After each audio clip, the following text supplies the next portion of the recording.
마태복음 1장 말씀입니다.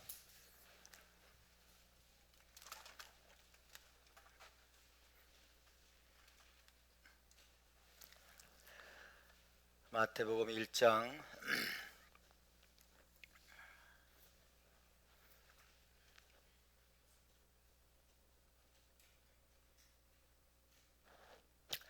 1장 18절부터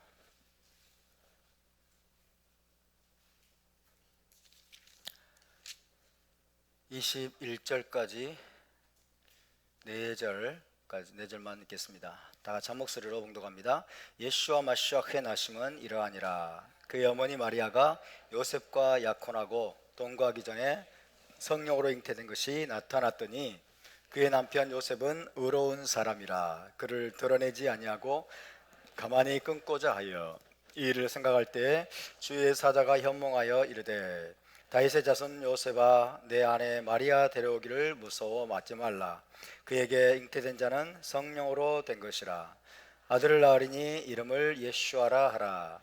이는 그가 자기 백성을 그들의 죄에서 구원할 자이심이라 하니라. 아멘. 네, 이번 주는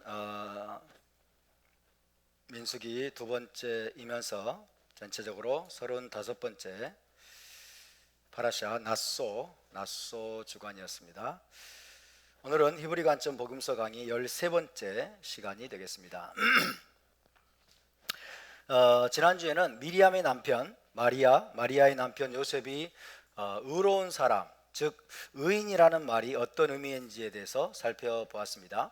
히브리 관점에서 의인, 짜딕이죠. 짜딕. 의인이라 함은 단순히 예수 믿고 구원받아서 의롭게 된 사람만을 지칭하는 것이 아니라 하나님을 경외하는 가운데 토라의 계명들에 따라 신실하고 의롭게 살아가는 사람을 가리키는 말이라고 말씀을 드렸습니다.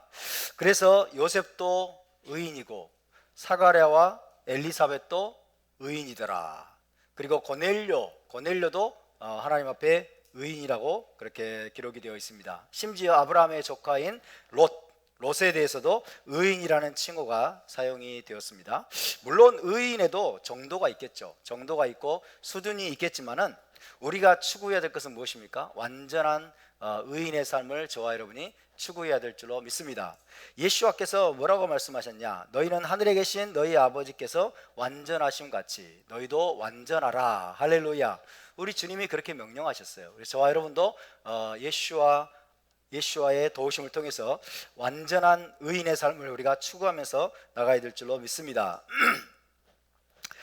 우리에게는 예수와를 믿는 믿음으로 전가되는 의로움이 먼저 필요하죠. 예수와를 믿음으로 예수와의 의가 우리에게 전가가 됩니다. 그래서 우리가 하나님 앞에 의롭다고 인정을 받겠죠. 그런 의로움이 필요할 뿐만 아니라 동시에 토라의 모든 계명을 순종함으로 행하는 의로움도 요구됩니다. 예수와의 의가 우리의 의가 되어야 될 뿐만 아니라 우리가 행위로서 나타내야 되는 의로움이 우리에게 요구되는 것입니다. 아멘. 그것을 토라는 너희의 의로움이다 라고 말씀하고 있습니다. 너희의 의로움이다. 따라서 너희의 의로움. 예, 우리의 의로움이라고 하는 것은 토라의 모든 계명들을 순종함으로 우리가 삶으로 나타내는 의로움이 저와 여러분에게 요구되는 걸 믿으시기 바랍니다. 그렇게 살아가는 자들을 성경은 의인이다, 의로운 자라라고 인정을 하고 있는 것입니다. 그래서 우리 모두가 하나님 아버지 앞에서 여러분 의인, 즉 짜딕이라고 인정받을 수 있게 되기를 주의 이름으로 축원합니다. 자, 마태복음 이제 1장 20절, 21절을 다시 한번 읽어보겠습니다. 1장 20절, 21절 시작. 이 일을 생각할 때에 주의 사자가 현몽하여 이르되 다윗의 자손 요셉아 내 아내 마리아 데려오기를 무서워하지 말라. 그에게 잉태된 자는 성령으로 된 것이라. 아들을 낳으리니 이름을 예수아라 하라. 이는 그가 자기 백성을 그들의 죄에서 구원할 자이심이라 하니라. 아멘.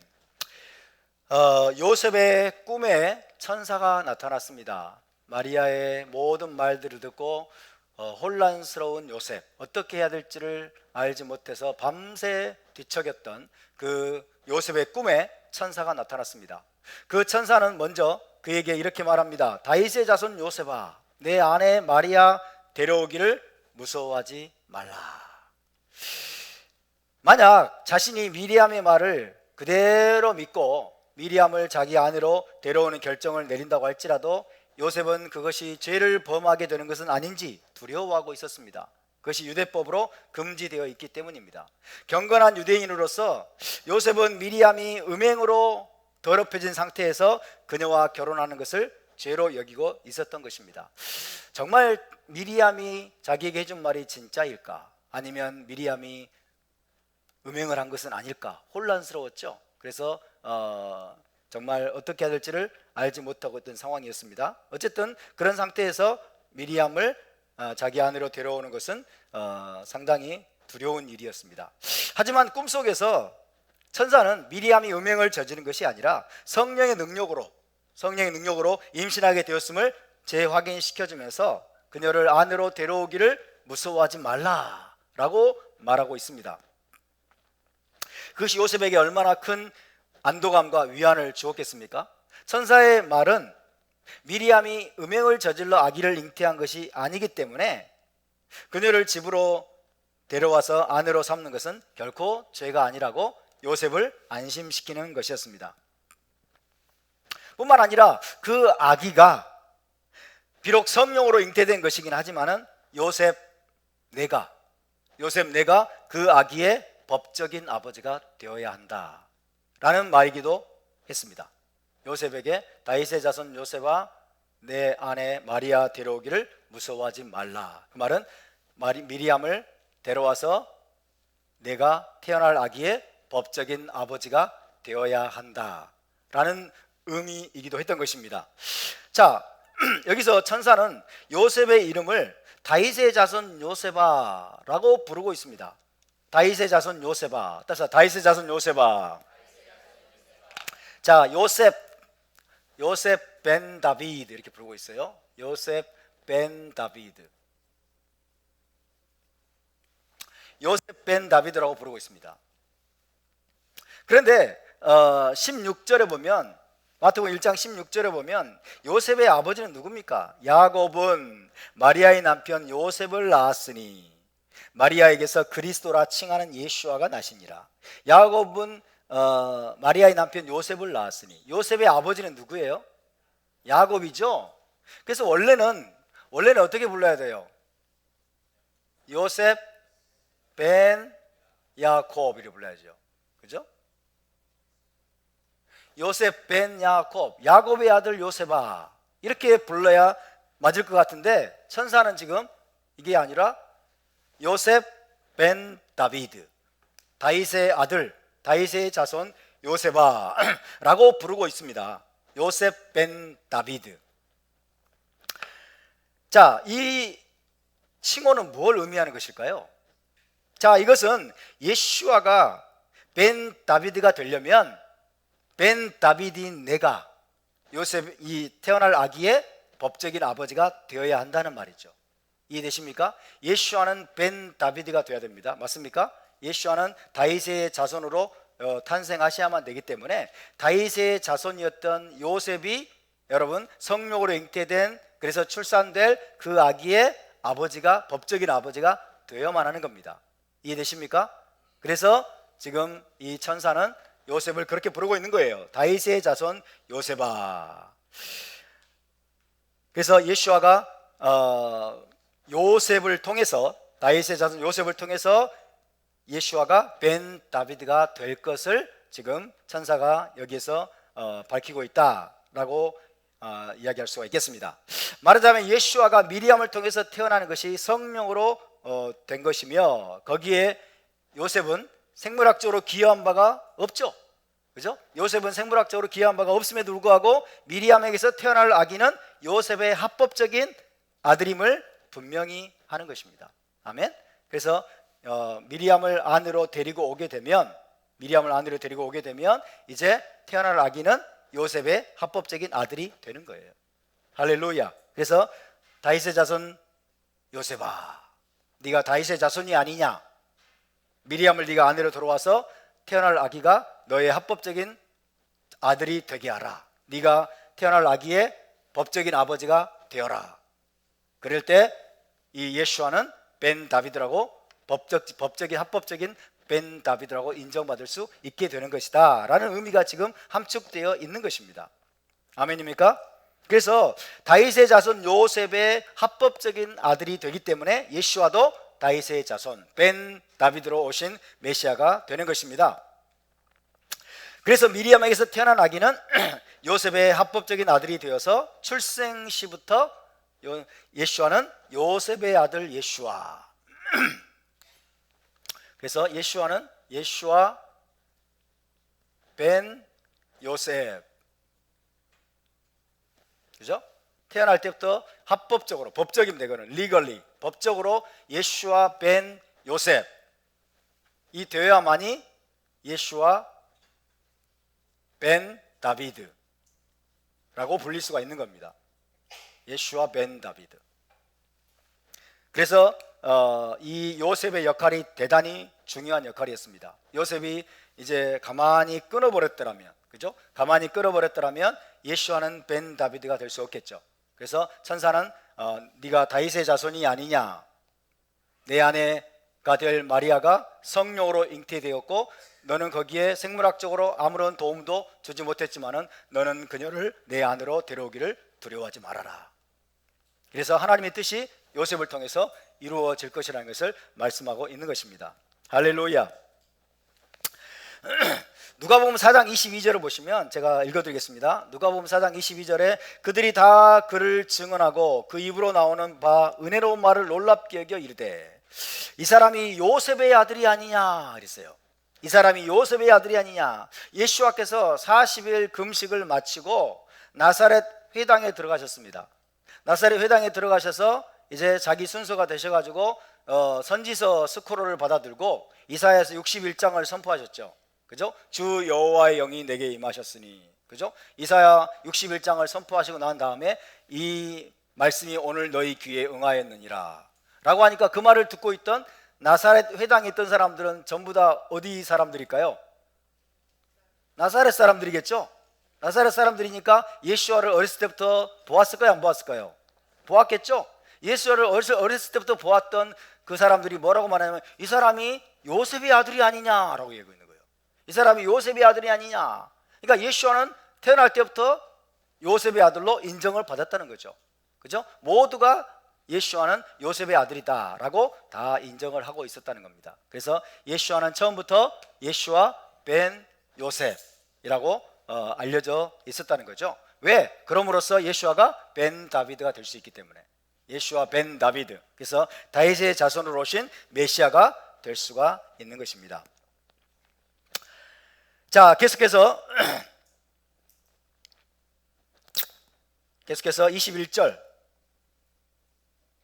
21절에서 천사가 요셉에게 말합니다. 함께 읽습니다. 시작.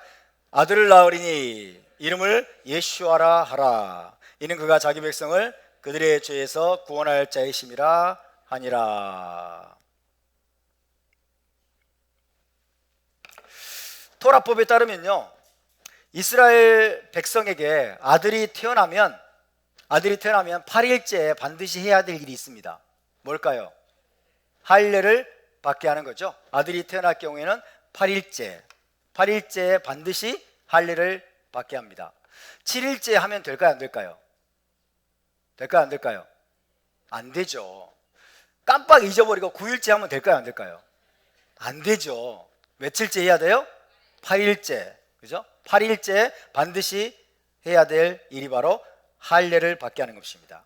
할례. 그래서 8일째. 자, 8이라고 하는 것은 뭐예요? 8이라고 하는 것은 새로운 시작이죠. 새로운 시작. 새로운 정체성을 부여받는 거예요. 태어난 아들이 8일째, 새로운 시작을 위한 8일째 이제 할례를 받게 되는 거죠. 할례. 이 할례를 히브리어로 브리트밀라라고 합니다. 브리트밀라. 해봅시다. 브리트밀라.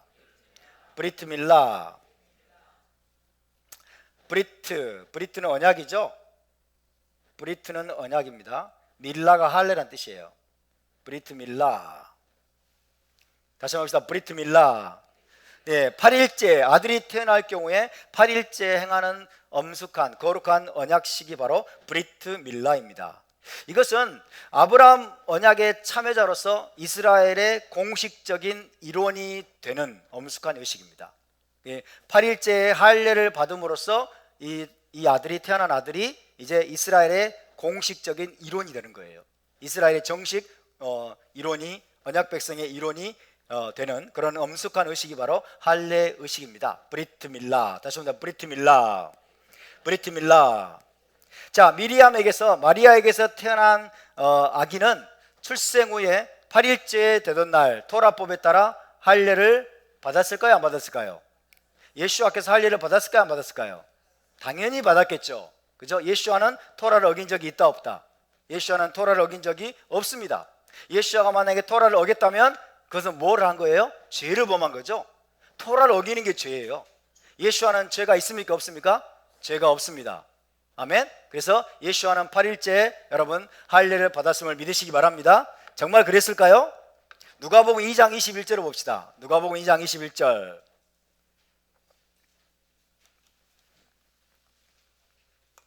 누가복음 2장 21절. 여러분의 마음이 지금 골든벨 퀴즈에 있는 것 같아요. 누가복음 2장 21절.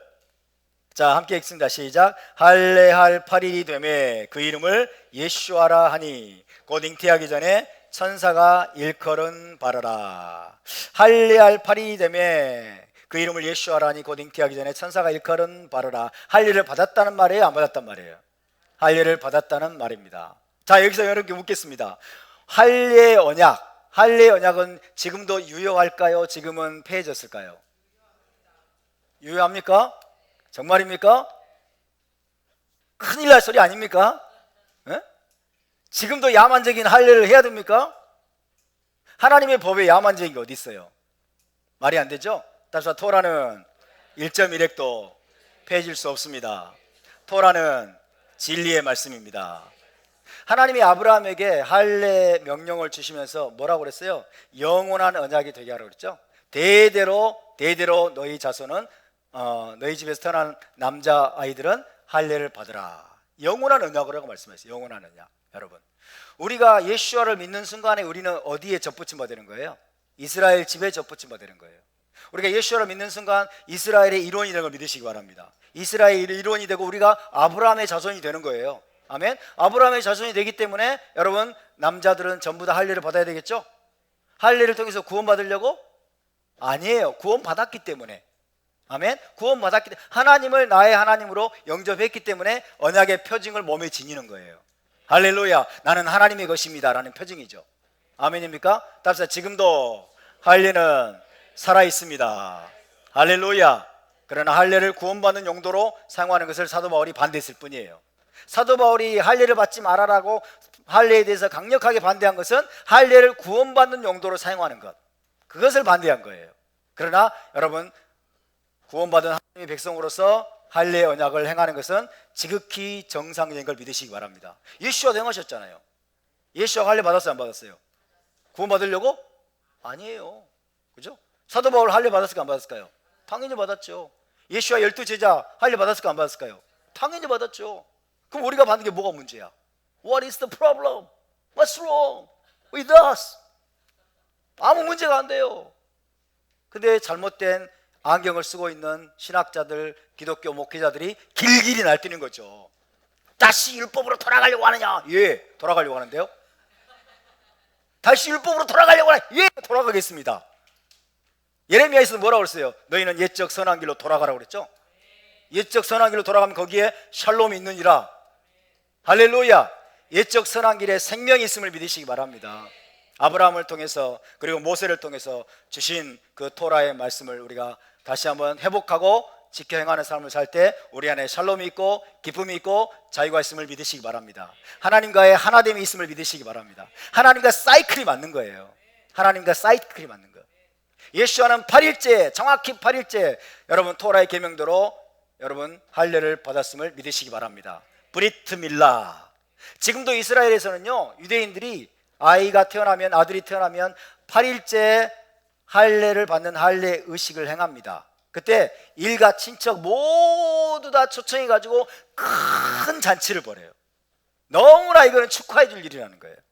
이 아이가 이제 처음에 태어났을 때 7일 동안은 정체성이 모호해. 이스라엘의 일원인 것 같기도 하고 아닌 것 같기도 하고, 그죠? 정체성이 모호하기 때문에 7일 동안은 얘가 인간인지 아닌지. 그렇지만은 이 아이가 첫 번째 언약의 표징인 샤밧을 통과합니다. 샤밧을 지키고 난 다음에 두 번째 언약의 표징인 이제 할례를 몸에 지니게 되는 거예요. 이거는 엄청난 사건인 거죠. 그죠? 하나님의 백성으로, 아브라함의 자손으로 공식 인증받는 시간인 거예요. 할렐루야. 그래서 일가 친척들을 다 불러놓고 여러분 할례 의식을 하면서 큰 잔치를 벌려요. 큰 잔치를. 엄청나게 기쁜 일인 거예요, 이게. 근데 우리 기독교는 할례를 행한다고 하면은 다시 율법의 멍에로 다시 돌아가려고 한다고, 그런 잘못된 사고를 가지고 있는 거죠. 왜? 안경이 잘못된 거예요. 우리의 잘못된 안경을 벗어야 될 줄로 믿습니다. 대체신학, 헬레니즘, 여러분 반유대주의, 이런 안경을 우리가 완전히 벗어야 될 줄로 믿습니다. 할렐루야. 자, 예수와는 토라대로, 율법대로 할례할 8일이 되었을 때 할례를 받았습니다. 할례를 받았어요. 자, 아이가 태어납니다. 1일부터 7일까지. 7일까지는 이 아이의 정체성이 모호해요. 솔직히 아들은 아들인데 정체성이 모호해. 정체성이 모호하다는 그것은 무엇을 통해서 할 수 있냐면 이름을 주지 않아요. 이름을 주지 않습니다. 그리고 8일째 할례를 행하고 아브라함의 자손이 공식 자손으로 인정받을 때 이때 이름을 짓습니다. 이름을 부여합니다. 8일째 할례를 받고 이름을 부여하는 거예요. 이해되십니까? 그래서 지금 그 이야기를 하고 있는 거예요. 할례할 8일이 되매 할례를 행한 후에 그 이름을 예수아라 하니라. 할렐루야. 이름은 뭘 의미합니까? 정체성을 의미하는 거예요. 그래서 할례를 받고 난 다음에 아브라함의 자손이 딱 되고 난 다음에 아브라함의 자손 일원으로 이제 공식 인정받고 난 다음에 그 아이의 이름, 정체성을 의미하는 이름을 지어줍니다. 8일째 이름을 지어줘요. 이게 유대적인 전통이고 이게 성경에 나와 있는 겁니다. 예수와도 8일째 할례를 받고 이름을 예수아라 하고 지어줬습니다. 사가랴의 아들 침례 요한도 마찬가지죠. 사가랴의 아들 침례 요한도 8일째 할례를 행한 후에 천사의 지시대로 그 이름을 요하난이라고 지었죠. 요하난. 마찬가지로 미리암에게서 태어난 아기도 8일째 할례를 행한 후에 천사가 요셉에게 지시한 대로 그 이름을 예슈아라고 지었습니다. 예슈아. 따라서 예슈아. 자, 예슈아의 우리 예수님의 히브리 이름이 예슈아예요. 예슈아. 아름다운 이름 예슈아. 따라서 예슈아. 요드신 바브 아인. 그죠? 요드신 바브 아인. 예슈아예요. 예슈아라고 이름을 지었습니다. 여러분, 천사가 꿈에 요셉에게 나타나서 아들을 낳으리니 아들의 이름을 예슈아라 하라 라고 지시한 그것 역시 요셉을 예슈아의 법적인 아버지로 인정한 거예요. 아버지의 책무 중에 하나는 아들에게 이름을 지어주는 거예요. 그러니까 요셉에게 네가 이 아이의 이름을 예슈아라 하라 라고 명한 것은 요셉 내가 바로 이 아이의 법적인 아버지라는 얘기입니다. 이해되십니까? 그래서 요셉이 처음부터 예슈아의 법적인 아버지로 인정받았음을 믿으시기 바랍니다. 하나님께서 그렇게 보셨어요. 하나님께서 그렇게 보셨기 때문에 요셉의 집에 태어나게 한 거예요. 그래서 요셉에게 천사가 이 아들을 낳으리니 그 아들의 이름을 예슈아라 라고 지시한 것입니다. 다시 말씀드리지만 태어난 아들에게 이름을 부여하는 것은 아버지의 임무 중에 하나이기 때문입니다. 반기독교 운동을 하는 여러분, 정통파 유대교 랍비들이 예수와는 처음부터 요셉의 아들이 아니었다라고 주장을 하거든요. 예수와는 처음부터 사생아였고 요셉의 아들로 인정받지 못한다라고 그렇게 주장들을 하기 때문에 제가 말씀드리는 거예요. 예수와는 처음부터 여러분 합법적으로 요셉의 아들로 하나님께서도 인정하시고, 그 다음에 주변에 있는 사람들도 처음부터 예수와를 벤 요셉의 아들이 아니냐라고 모두가 인정하고 있었다는 사실을 기억하시기 바랍니다. 아멘. 그래서 우리가 반기독교적인 그런 안티 미셔너리, 선교사 반대 운동을 하는 유대교 랍비들에게 속아 넘어가면 안 되는 거예요. 그래서 예수와는 사생자고 그다음에 음행을 저질러 가지고 마리아가 음행을 저질러 가지고 태어난 아주 음행의 자식이라고 이렇게 아주 예수와의 평판을 더럽히는 그런 이야기들을 퍼뜨리는 유대교 랍비들이 있어요.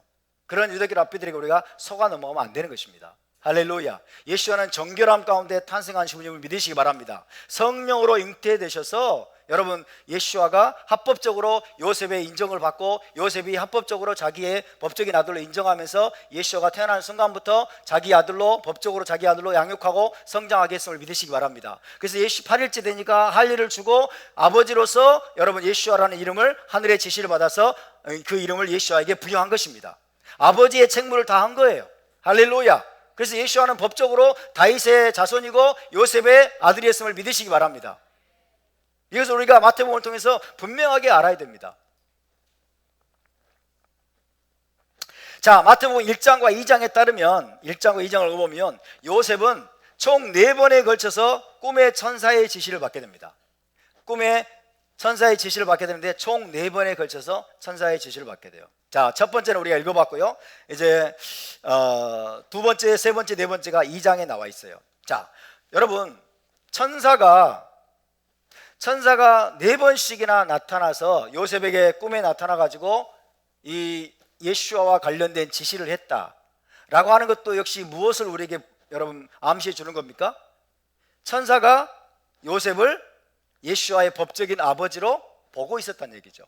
그죠? 예수와의 여러분 생사와 관련된 중요한 결정을 내리는 사람이 아버지잖아요. 그죠? 아들과 관련해서 아들의 생사와 안전과 생사와 관련해서 중요한 결정을 내려야 될 존재가 아버지잖아요. 근데 그 아버지가 바로 요셉이라는 거예요. 그래서 천사가 4번씩이나 요셉에게 나타나서 어떻게 하라고 지시를 한 겁니다. 예수와의 생사와 관련해서 중요한 결정을 내리도록 요셉에게 지시한 거. 왜? 그가 합법적인 아버지니까. 이해되십니까? 법적인 아버지니까. 생물학적으로는 아니지만 법적인 아버지로 하늘이 그렇게 보고 있었다는 얘기예요. 그래서 4번씩이나 꿈에 나타난 거예요. 그래서 예수와에 대해서 어떻게 행할 것을, 예수와가 위태로웠을 때 어떻게 행하라고 요셉에게 천사가 나타나서 그렇게 지시를 내렸던 것입니다. 자, 두 번째 볼까? 두 번째로 요셉의 꿈에 나타난 이야기를 살펴봅시다. 마태복음 2장 13절에서 15절을 읽어보겠습니다. 마태복음 2장 13절에서 15절.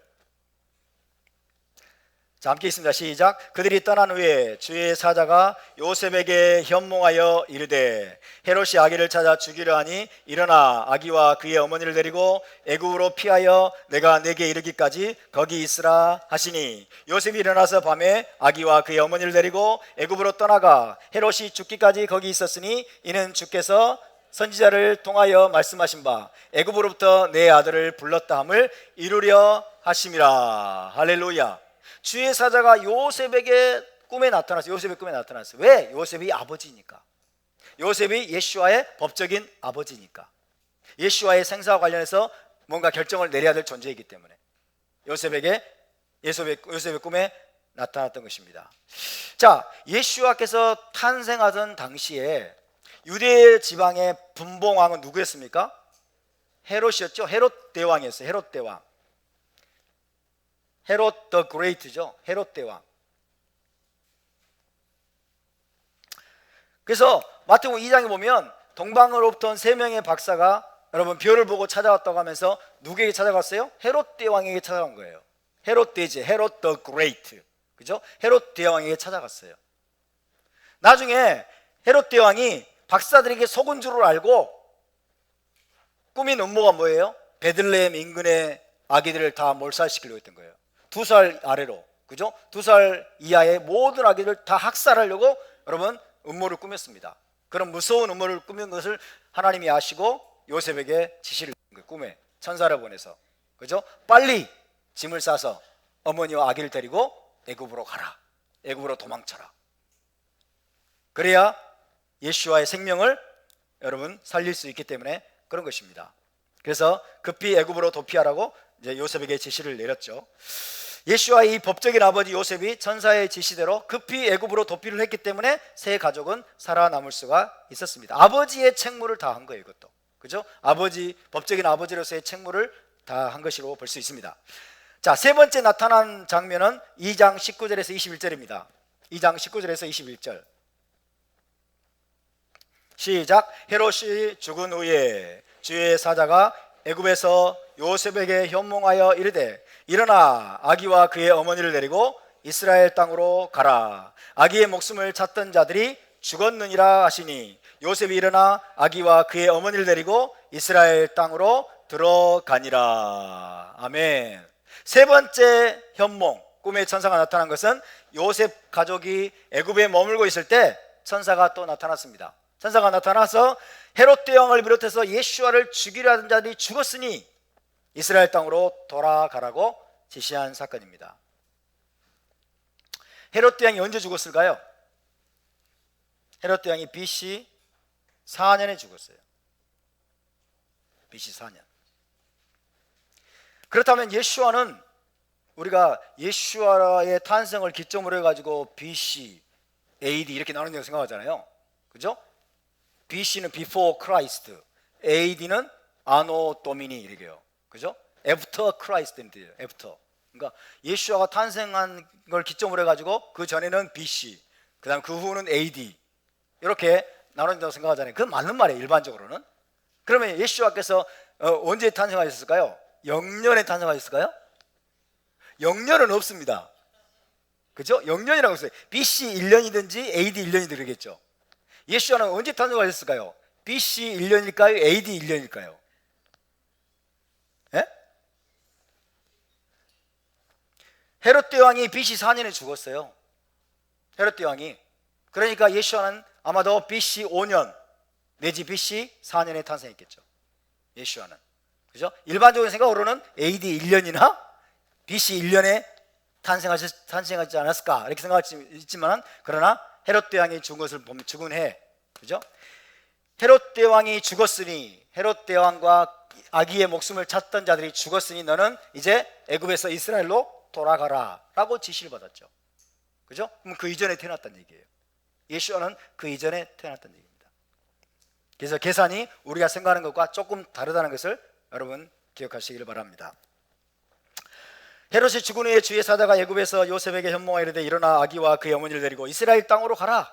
아기의 목숨을 찾던 자들이 죽었느니라 하시니 요셉이 일어나 아기와 그의 어머니를 데리고 이스라엘 땅으로 들어가니라. 세 번째 현몽은 그렇게 헤롯 대왕을 비롯해서 예수와를 죽이려 하는 자들이 다 죽었으니 이스라엘 땅으로 돌아가라고 지시한 사건입니다. 그런데 헤롯 대왕은 죽었는데 헤롯 대왕의 아들 아켈라오, 이제 아켈라오입니다. 아켈라오가 유대 지역의 분봉왕이 된 것을 요셉이 알았습니다. 그리고 두려워했어요. 두려워했습니다. 자, 두려워하고 있을 때 네 번째 현몽이 있게 됩니다. 네 번째 천사가 꿈에 나타납니다. 마태복음 2장 22절 23절 2장 22절 23절 읽습니다. 시작. 아켈라오가 그의 아버지 헤롯을 이어 유대의 임금됨을 듣고 거기로 가기를 무서워하더니 꿈에 지시하심을 받아 갈릴리 지방으로 떠나가 나사렛이라는 동네에 가서 사니 이는 선지자라고 하신 말씀에 나사렛 사람이라 칭하리라 하심을 이루려 함이로라. 아멘. 원래 요셉과 미리암은 어디 사람입니까? 나사렛 출신이죠. 나사렛 사람이에요. 나사렛이나 막 코카바, 나사렛 출신이에요.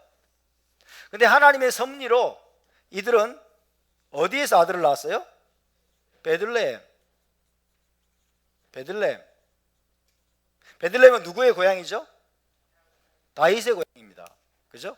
그래서 예수와께서 다윗의 자손임을 증명하는 이유 중에 하나가 또 이 베들레헴에서 탄생하셨다는 얘기예요. 베들레헴에 와서 아들을 낳아요. 그랬다가 천사의 지시를 받아서 어디로 내려갑니까? 애굽으로 내려가죠. 애굽으로 내려가서 이제 생명을 보호합니다. 생명을 보존합니다. 그랬다가 다시 지시를 받아서 이스라엘 땅으로 와서 베들레헴으로 가려고 했더니 헤롯 대왕의 아들 아켈라오가 유대 지방의 분봉왕이 되어 있는 거예요. 그래서 베들레헴으로 가지 않고 원래 고향 나사렛으로 간 것입니다. 그래서 나사렛에서 예수와께서 성장을 하게 된 거죠. 이 나사렛은 히브리어로 뭐예요? 나ጼ렛. 그래서 나ጼ레트라고 읽기도 하고 나츠라트라고 읽기도 합니다. 나츠라트. 그래서 나츠라트. 자, 이 나츠레트란 단어는 어디서 왔다고요? 넷제르에서 왔다고 그랬죠? 그래서 넷제르란 단어는 무슨 뜻이에요? 가지. 이 넷제르란 단어는 어디에 나와 있어요? 이사야 11장 1절. 그죠? 넷제르. 이 넷제르가 바로 메시아를 가리키는 칭호입니다. 그죠? 이새 줄기에서 한 싹이 나서 결실할 것이요. 그죠? 이 싹, 이 가지가 바로 메시아예요. 장차 오실 메시아. 그죠? 장차 오실 메시아를 갈망하는 마음으로 다윗의 자손들이 만든 도시 이름이, 성 이름이 뭐예요? 나ጼ렛. 이해되십니까? 그래서 나사렛으로 가서 사신 것 자체가 그분이 예수와가 바로 넷제르다. 그죠? 예수와가 바로 넷제르이시다. 장차 오시기로 예정된 메시아. 그죠? 다윗의 가지인 넷제르이심을 보여주는 그런 대목이다라고 되어 있어요. 그래서 네 번째로 꿈에 지시하는 시를 받아 갈릴리 지방으로 떠나가 나사렛이란 동네에 가서 사니 이는 선지자로 하신 말씀에 나사렛 사람이라 칭하리라 하심을 이루려 함이라라. 이렇게 되어 있습니다. 그래서 이 모든 과정이 원래 나사렛의 사람들이었지만은 베들레헴에 가서 예수와를 낳고 천사의 지시를 받아 애굽으로 내려갔고 애굽에서 다시 올라와 가지고 다시 나사렛으로 돌아가서 나사렛 사람으로서 이제 성장하게 된 것. 이 모든 과정이 천사가 꿈에 나타나서 지시하심을 통해서 이루어진 것이다 라는 것입니다.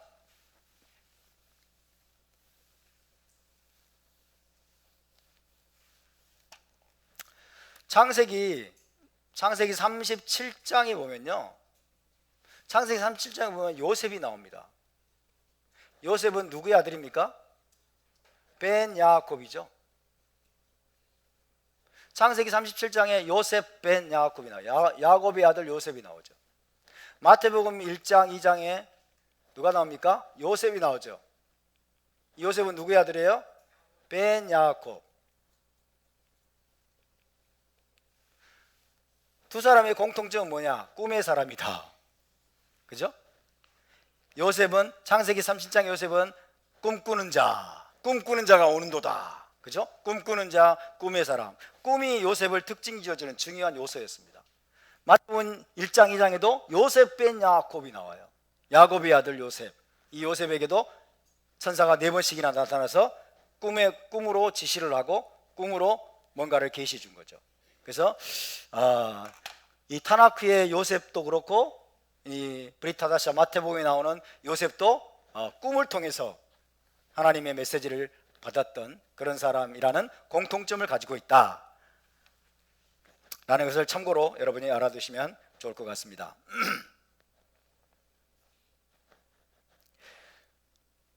자, 1장 21절 말씀을 다시 한번 읽어보겠습니다. 1장 21절. 4번씩 꿈을 통해서 요셉에게 천사가 지시를 했다고 하는 것 자체도 뭘 의미한다? 요셉이 합법적인 예수와의 아버지인 것을 입증한다는 것입니다. 1장 21절. 자, 함께 읽습니다. 시작.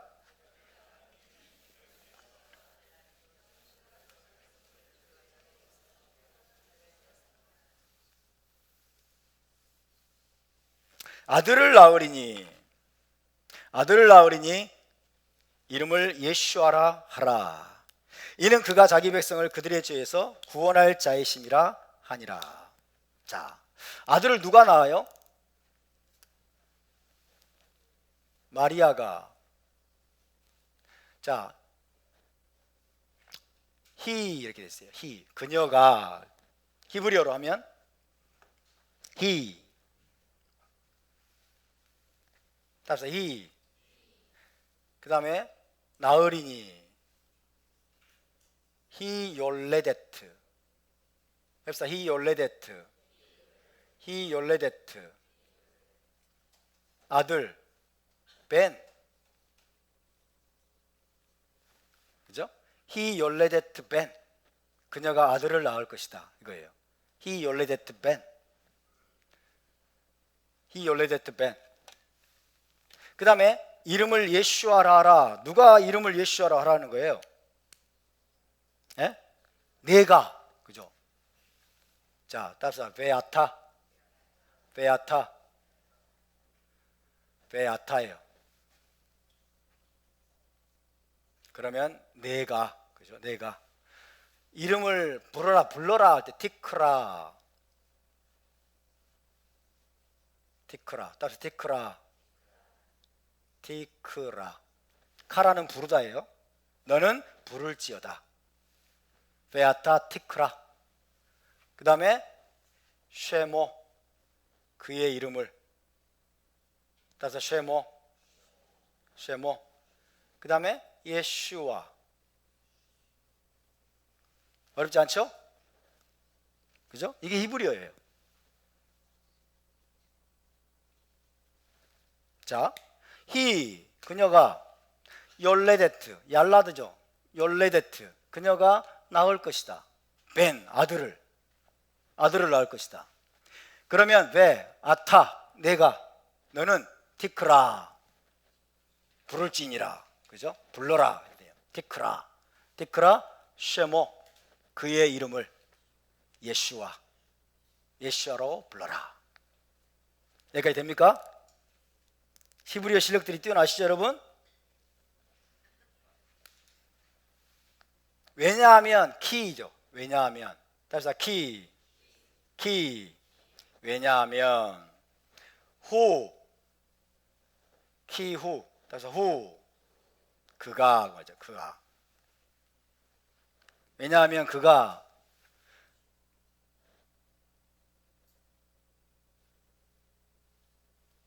요시야. 따라서 요시야 구원할 것이기 때문이다 뜻이에요. 요시야 구원할 것이기 때문이다. 그래서 요시야 에트 암모. 따라서 에트 암모 그의 백성입니다. 그의 백성을 에트는 을입니다. 그의 백성을 구원할 것이기 때문이다. 키후 요시야 에트 암모. 무엇으로부터? 매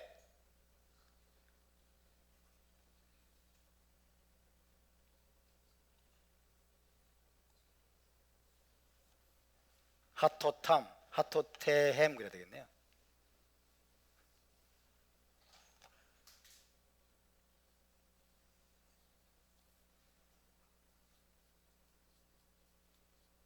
하토테이햄 매.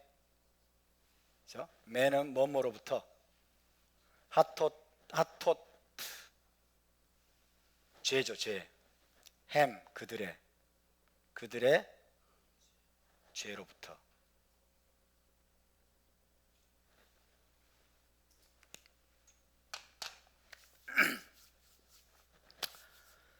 자, 이게 히브리어입니다. 재밌죠? 저게 지렁이인지 뭔지 도무지 모르는 분도 계시는데 다시 한번 해봅시다. 자, he 그녀입니다. 그녀. 열레데트 낳을 것이다. 벤 아들이죠.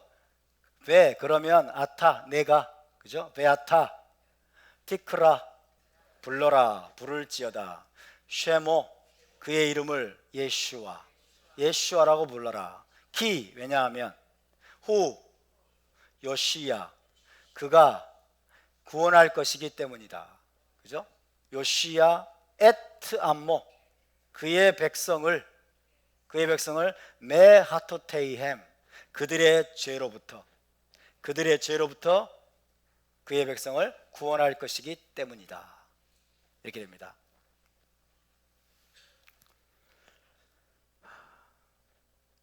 안 해오셔도 됩니다.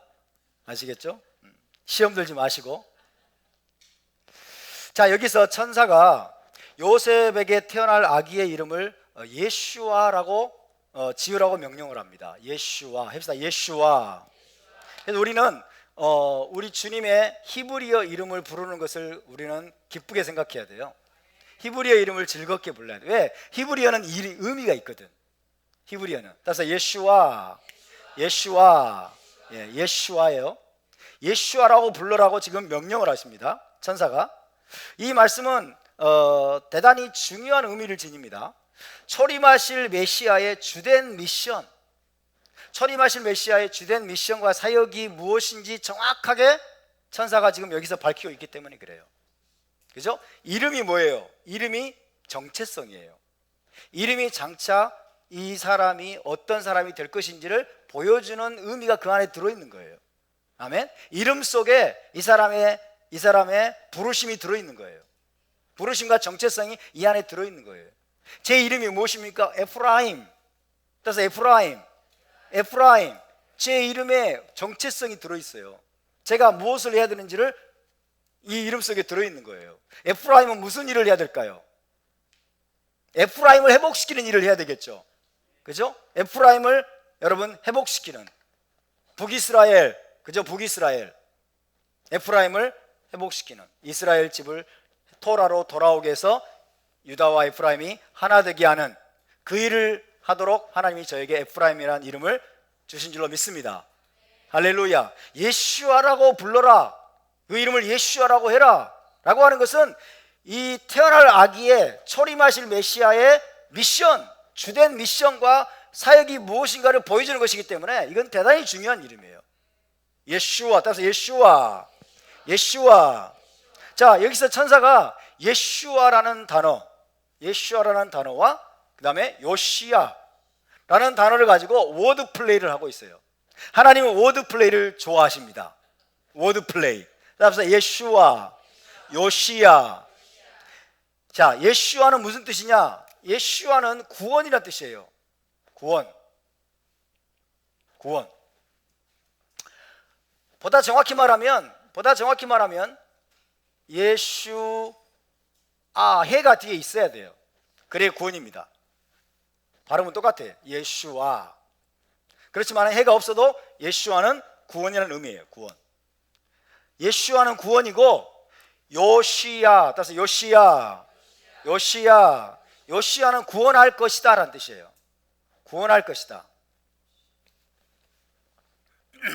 그래서 예슈아 요시야라는 이 히브리어를 가지고 지금 워드 플레이를 하고 있는 거예요. 우리는 지금 한글로 읽고 있죠. 그리고 헬라어 신약 성경 거의 다 원본은 아니지만 사본이 헬라어예요. 헬라어로 다 기록된 것만 남아 있어요.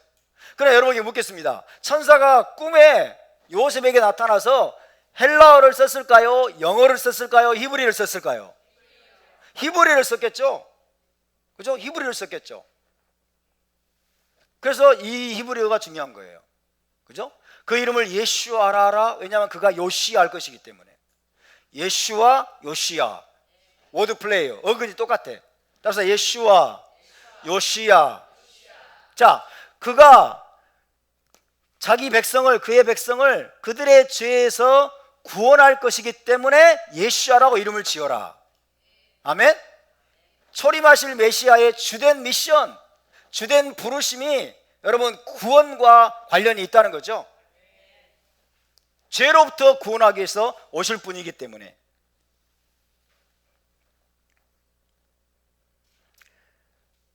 초림 메시아의 주요 미션이 뭐예요? 자기 백성을 죄로부터 구원하시는 것. 이것이 초림 메시아의 주된 미션임을 우리가 분명히 알 수 있습니다. 답시다. 자기 백성을 죄로부터 구원하실 메시아. 이 메시아를 하나님께서 여러분 요셉과 미리암을 통해서 이 땅에 보내기로 작정하신 겁니다. 아멘. 자기 백성은 누구예요? 이스라엘입니다. 이스라엘 백성을 죄로부터, 그들의 죄로부터 건지고 죄로부터 구원하시기 위해서 여러분 예수와를 이 땅에 보내신 걸 믿으시기 바랍니다. 할렐루야. 그런데 1세기 당시에 대부분의 유대인들은 그런 메시아를 기다리지 않았어요. 대부분의 유대인들은 그런 메시아를 기다린 게 아니고 어떤 메시아를 기다렸을까요? 로마의 압제와 억압으로부터 유대 민족을 구원해서 건져내서 위대한 솔로몬과 다윗 시대와 같은 이스라엘 황금기 메시아 왕국을 세워줄 그런 메시아를 기다렸던 거예요. 그게 1세기 대부분의 유대인들의 기대와 갈망이었어요. 왜? 압제를 당하고 있기 때문에. 로마의 압제와 그다음에 로마의 억압이 너무나 고통스럽기 때문에 성경을 보니까 또 모세와 같은 그리고 다윗과 같은 위대한 왕으로 오실 메시아에 대한 예언이 있기 때문에 주님 속히 메시아를 보내셔서 우리를 이 로마의 압제로부터 건져내서 다시 한번 유대민족을 위대한 메시아 왕국으로 그리고 세계 평화의 시대가 속히 오게 해 주시옵소서 라는 기대를 가지고 대부분의 유대인들이 그런 메시아를 기다렸다는 겁니다. 그런데 우리 하나님은 천사를 통해서 요셉에게 그가 자기 백성 이스라엘을 그들의 죄에서 구원할 것이기 때문에 그 이름을 예수아라고 불러라 라고 지금 말씀하고 있는 거예요. 이해가 되시나요? 물론 여러분 다윗과 같은 위대한 왕, 그죠? 이스라엘의 황금기 메시아 왕국을 세워줄 메시아도 토라와 타나크에서 예언하고 있는 메시아의 주된 미션 중에 하나였습니다. 하지만 하나님께서는 그보다 먼저 성취되어야 될 것이 있음을 말씀하고 있는 거예요. 이해되십니까? 로마의 압제로부터 구원하기 전에, 로마의 압제로부터 유대인들을 건져내기 전에, 그래서 이스라엘 땅을 거기에 메시아 왕국을 세우시기 전에 그보다 먼저 되어져야 될 일이 있다는 거예요. 그것이 뭡니까? 죄로부터 구원하는 거예요. 죄로부터 구원하는 것. 자기 백성을 죄의 속박과 억압부터 구원하는 것임을 여기서 분명히 밝히고 계십니다. 왜 그럴까요? 아담과 하와가 범죄한 게 인류의 불행의 시작이죠. 아담과 하와가 범죄함으로 인해서 에덴 동산에서 쫓겨났어요. 에덴 동산에서 쫓겨나게 되었는데 그로 인해서 죄악된 본성에 깊이 감염이 되고 일생 동안 죄의 종로로 타게 된 것이 인류의 가장 근원적인 문제죠. 우리의 가장 근원적인 문제가 뭐예요? 죄악된 본성이잖아요. 그죠? 죄를 좀 짓지 않고 싶은데 죄와 상관없이 정말 거룩하고 정결하고 깨끗한 삶을, 죄 없는 삶을 살고 싶은데 우리는 그렇게 되지 않는 우리의 모습을 보면서 때로는 절망하고 낙담하고 괴롭고 하나님 앞에 나가기도 죄송하고 그런 경우가 많죠. 이게 우리의 가장 근원적인 문제예요.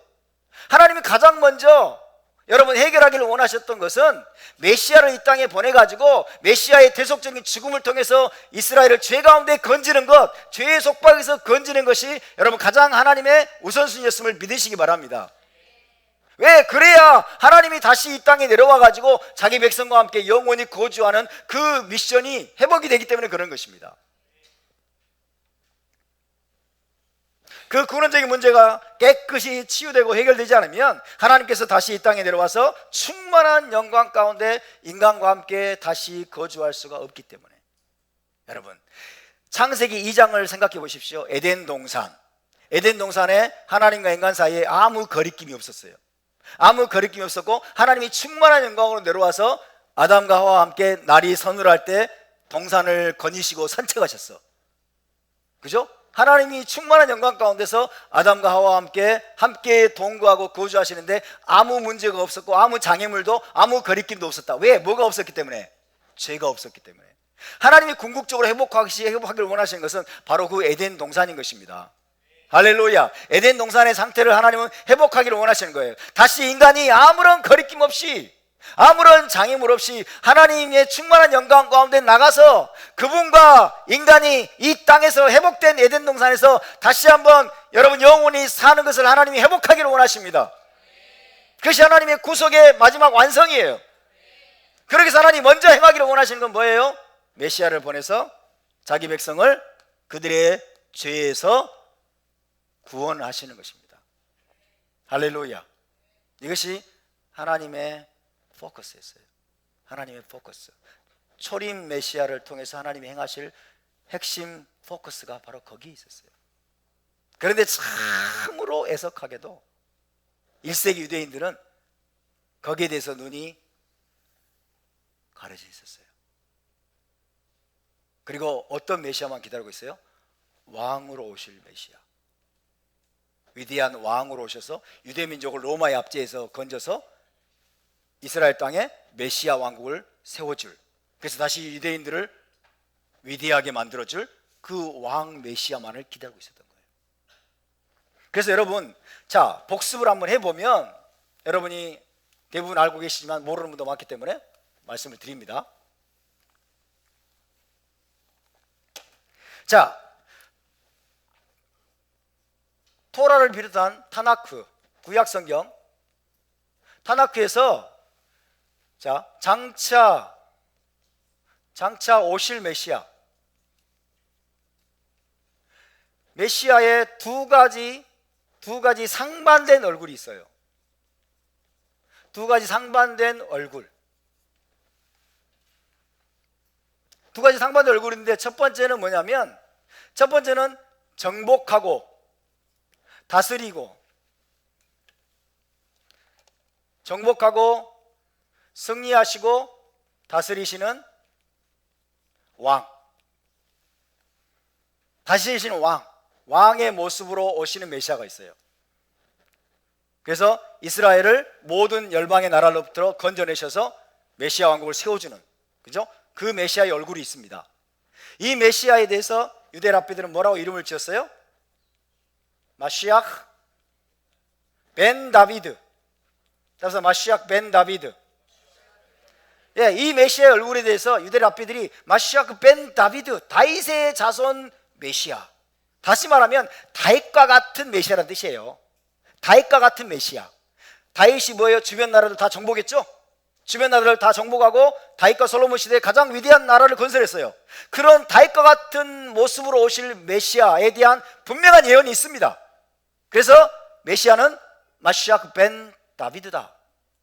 이게 첫 번째 얼굴이죠. 그러나 정복하고 승리하고 다스리시는 위대한 왕으로서의 메시아와 전혀 다른 또 얼굴이 있습니다. 전혀 다른 예언이 있어요. 메시아에 대한 예언.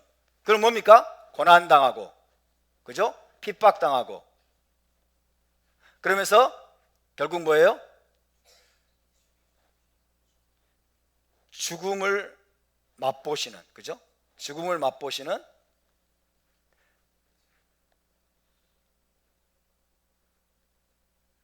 메시아.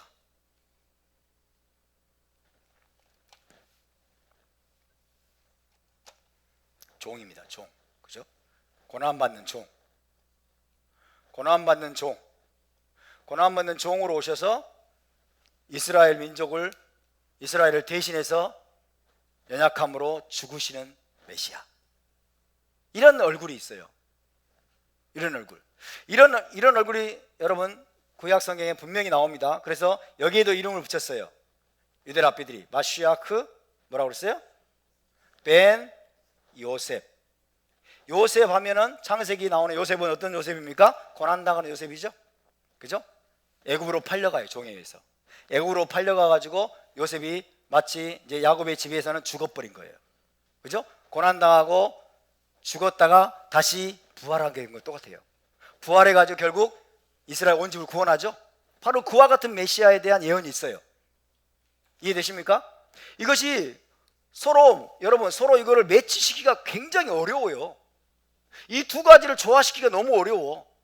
아니 메시아가 어떤 성경을 보니까 어떤 구절을 보니까 위대한 왕이야. 막 주변 나라들 대적자를 다 무찌르고 보복하시고 그 다음에 승리하시는 분이셔. 근데 이사야 53장 같은 데 보면은 메시아가 너무나 무기력해. 고난당하고 멸시를 당하고 버림받아가지고 거절당해서 결국 죽어버려. 그러니까 이 두 가지를 조화시키기가 너무 어려운 거예요. 1세기 때. 우리는 지금 이거를 알고 있지만은 1세기 유대인들 한번 생각해 보세요. 1세기 유대인들은 이 두 가지를 조화시키기가 너무 어려워요. 그런데다가 지금 어디 유대 나라는 어땠어요? 로마의 압제하에서 완전히 지금 억압당하면서 고통 가운데 살고 있어. 그러니까 우리는 지금 어떤 메시아가 와야 돼? 이 메시아가 와야지. 이게 유대인들의 기대란 말이에요. 이 유대인들의 기대. 자기들이 원하는 메시아를 이들이 사모했던 거예요. 이거는 왠지 싫죠? 그죠? 이제 메시아가 너무 무기력하잖아요. 고난당하다가 그냥 죽어버려. 이제 우리의 죄를 짊어지고 죽는다는 표현이 있지만 우리가 죄를 지었으면 얼마나 지었다고. 왠지 싫어. 이거는 그냥 여기 싫어. 그러니까 여기에 대해서는 눈이 가려지는 거예요. 슬쩍 눈이 가려지고 1세기 유대인들의 대부분은 뭐예요? 마시아크 벤 다비드만을 기다렸던 거예요. 마시아크 벤 다비드만을. 전부 그렇습니다. 대부분. 심지어 예수와의 제자들조차도 예수와를 3년 반 동안 따라다녔지만은 여러분 예수와께서 사흘 만에 내가 이제 대제사장들과 그 다음에 뭐 장로들과 이런 자들에서 버림을 받고 고난을 당하고 죽었다가 사흘 만에 부활하여야 하리라 하는 말을 알아들었어요? 못 알아들었어요? 못 알아들었어요. 못 알아듣고 심지어 제 수제자인 베드로는 뭐라고 했어요? 주여 그리하시면 안 돼요. 그리하시면 안 돼요 주님. 그랬다가 사탄 소리 들었죠. 그다음 사탄 소리 들었어. 전혀 여기에 대해서 눈이 안 띄어 있었던 거예요. 이 메시아만을 기다리고 있어요. 이 메시아만. 근데 천사가 지금 요셉에게 계시해 주시는 메시아는 어떤 메시아입니까? 이 메시아입니까? 이 메시아입니까? 이거죠? 그죠? 그 이름을 예슈아라 하라. 왜냐하면 그가 자기 백성을 그들의 죄에서 건질 것이기 때문이다. 죄에서 구원하기 위해서 예수와께서 오실 것을, 메시아께서 오실 것을 말씀해 주고 있는 거예요. 자, 그러면 자, 마태복음 1장. 자, 족보 생각하세요. 족보. 그죠? 족보. 마태복음 1장에서 이 저자인 마태가 지금 이 족보를 장황하게 늘어놓은 이유가 뭐예요? 예수와가 누구라는 걸 지금 증명하고 있어요? 예수와 누구라는 걸 증명하고 있어요? 마시아크 벤 다비딤을 입증하고 있죠. 다윗의 아들, 그죠? 다윗의 자손 이스라엘의 왕으로 오신 메시아임을 지금 마태가 증명하기 위해서 장황하게 계보를 지금 톨레도스를 지금 언급을 했잖아요. 근데 마지막 부분에 천사는 마시아크 벤 다비드가 아니라 마시아크 벤 요셉을 이야기하네. 그죠? 고난당하고 죽임을 당한 후에 그들의 자기 백성을 죄에서 구원하실 이번 메시아를 천사는 말하고 있네. 자, 여기서 이제 퀴즈에 들어가겠습니다. 자, 예수와는 메시아크 벤 다비드로 오신 것일까요? 메시아크 벤 요셉으로 오신 것일까요?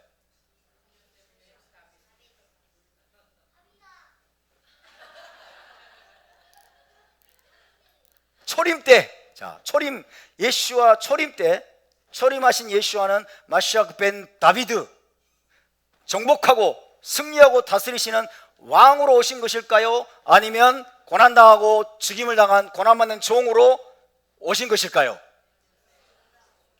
마시아크 벤 다비드로 오신 분이다 라고 하시는 손 한번 들어보세요. 너 하나밖에 없다. 한옥이는 마태가 상을 줘야 돼. 네가 내 메시지를 잘 알아들었구나. 그죠? 아니, 족보를 열심히 해가지고 마시아크 벤 다비드로 오신 분이 예수라고 다 입증하고 있는데 여러분은 다 지금 못 알아들었잖아. 한옥이만 알아들었어. 이야, 한옥이 축복합니다. 영특한 한옥이. 자, 2번, 예수와는 초림 때 마시아가 뺀 요셉으로 오셨다 하시면 손 한번 들어보세요. 내리세요.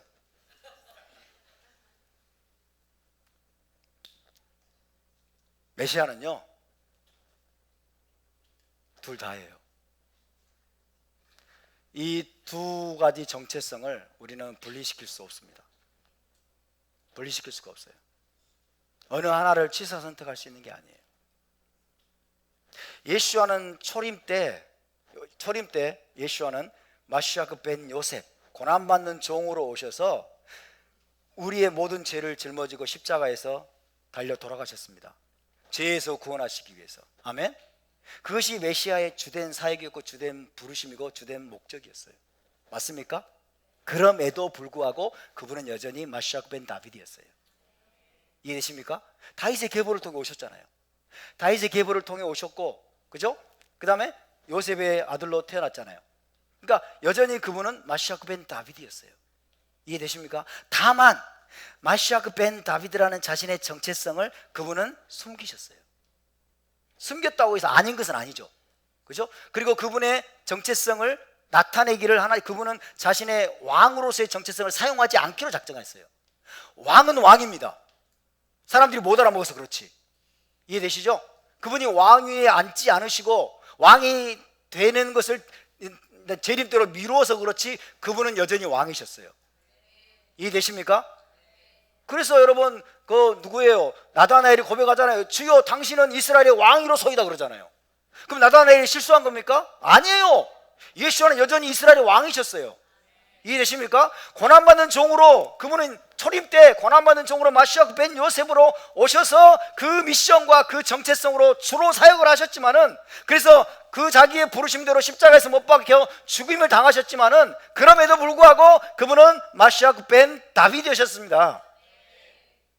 그것을 숨긴 거예요. 그리고 그 정체성을 사용하지 않기로 작정하신 거죠. 아멘. 재림 때도 마찬가지입니다. 이 재림 때 예수와께서는 여러분 다스리는 왕으로 오실 겁니다. 아멘. 심판하시고 정복하시고 승리하시는 왕으로 오셔서 메시아 왕국을 이 땅에 건설하실 겁니다. 아멘. 그럴 때에도 우리 주님은 마시아 벤 요셉임을 믿으시기 바랍니다. 할렐루야.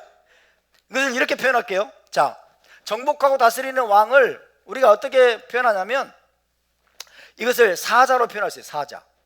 유다의 사자. 그 다음에 마시아 벤 요셉, 고난받는 종으로 오신 분은 뭐예요? 어린 양. 어린 양. 메시아는 여러분 사자인 동시에 어린 양이십니다. 아멘. 초림 때는 주로 어린 양으로 사역하셨어요. 어린 양의 모습을 보이셨어요. 어린 양으로 죽으셨어요. 그럼에도 불구하고 그분은 사자이셨습니다. 아멘. 다만 자신의 사자됨을 사람들에게 감추신 거죠. 사자됨을 드러내지 않은 거죠. 사자의 속성과 사자의 용맹과 사자의 그 기계를 그분은 여러분 자제하신 겁니다. 그리고 사용하지 않기로 작정하신 거예요. 그럼에도 불구하고 그분은 사자이셨음을 믿으시기 바랍니다. 재림 때에도 그분은 유다의 사자로 여러분 다스리는 왕으로 오시겠지만 그분은 여전히 어린 양이심을 믿으시기 바랍니다. 할렐루야. 사자와 어린 양의 이 속성은 항상 그분과 함께하는 걸 기억해야 됩니다. 항상 그분과 함께하는 거예요. 사자의 속성은 뭐예요? 통치입니다. 통치. 그리고 위엄입니다. 위엄으로 여러분 통치하고 승리하고 통치하는 거예요. 어린 양의 속성은 겸손이죠. 겸손, 온유. 이것이 예수와의 두 가지 상반되어 보이는 얼굴이지만 여러분 이 모든 두 가지 얼굴을 주님은 한꺼번에 가지고 계시는 분임을 믿으시길 바랍니다. 할렐루야. 참 재밌는 것은 마태복음 1장 계보를 통해서 이 마태가 예수와께서 벤 다비드로 오신 이스라엘의 왕이라는 사실을 입증하고 있는 이 본문에서 마지막 부분에 천사는 초림하실 예수와의 주된 미션이 마시아 벤 요셉으로 오신 분임을 지금 여기서 계시하고 있는 거예요. 재밌죠? 그러니까 마태복음은 단순히 예수아가 이스라엘의 왕이고 벤 다비드라는 것만 이야기하는 것이 아니라 여러분 그것을 마태가 증거하고 있지만은 여전히 예수아는 마시아 벤 요셉 고난받는 종으로 오셔서 여러분 인류의 모든 죄를 짊어지고 십자가에서 죽으실 예수아의 모습을 함께 보여주고 있는 거예요. 이해되십니까? 우리는 이 두 가지 모습을 함께 붙잡아야 될 줄로 믿습니다. 이 두 가지 모습을 함께 붙잡고 우리가 이 두 가지 상반돼 보이는 예수아의 두 가지 양면적인 속성을 우리가 함께 사랑하고 함께 동시에 본받아 가야 돼요.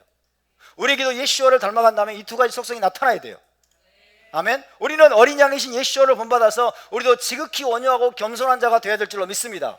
그러나 그것만 있으면 안 돼요. 우리가 대적들을 향해서는 그저 우리를 파괴하고 무너뜨리려고 하는 자들에 대해서는 사자와 같은 담대함으로 맞서야 되는 것입니다. 우리는 싸우는 군대가 되어야 되는 것입니다. 할렐루야. 이것이 예수아를 닮아가는 것의 온전함이에요. 어느 일면만을 붙잡으면 우리는 여러분 극단에 빠지게 돼요. 그리고 혼돈에 빠지게 돼요. 우리는 겸손과 온유의 어린 양의 속성을 우리가 본받을 뿐만 아니라 동시에 이 사자이신 예수아의 그 위엄, 용맹, 담대함 그리고 다스리는 권세까지 우리가 믿음으로 취해야 될 줄로 믿습니다. 그래서 우리가 메시아 왕국에서 여러분 그분을 닮아서 그분과 함께 통치하는 자들이 되게 될 것입니다. 할렐루야. 자, 우리 함께 일어나서 기도합시다.